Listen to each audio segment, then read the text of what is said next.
Well, my concerns I share with many of the people in the public health sector. William, can you hear me? Do you hear me? We're having a little bit of a difficulty, but if you could pick up where we left off, what are your biggest concerns? The biggest concerns are that we haven't vaccinated enough people and that the opening up will lead to a new wave of infections. If it does, it will be our fourth wave. We should have learned by now to be patient, to let the public health do its good work and the vaccines do their good work so that we could get back to normal and stay back to normal.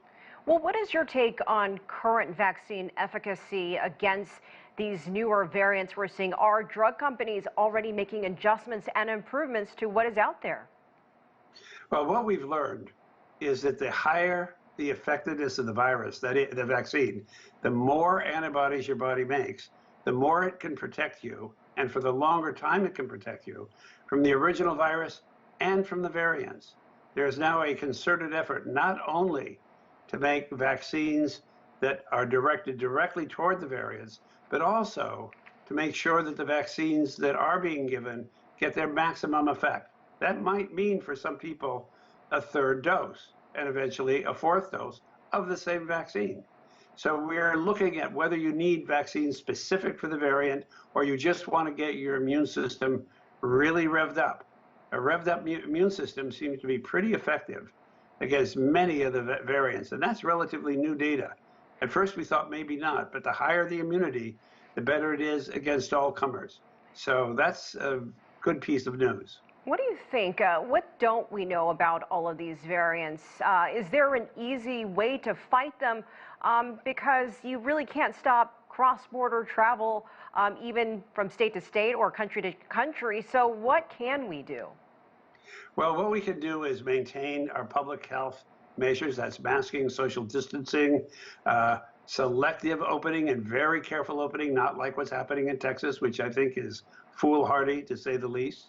And some of my colleagues in Texas, you've just heard, think the same thing, that we can try to make sure we get people vaccinated as soon as possible.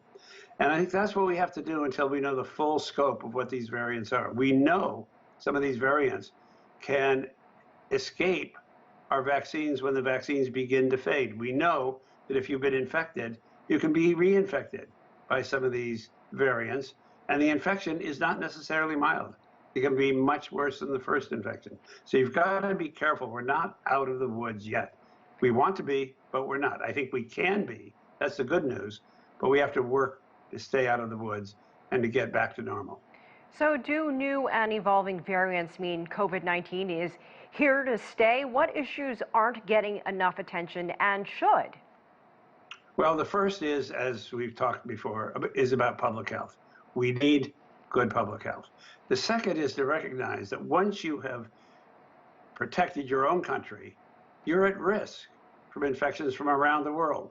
That wherever people are infected, we are affected. As you mentioned, you can't stop people coming in, but we have seen that many countries, Australia, New Zealand, Taiwan, China, all of them have very strict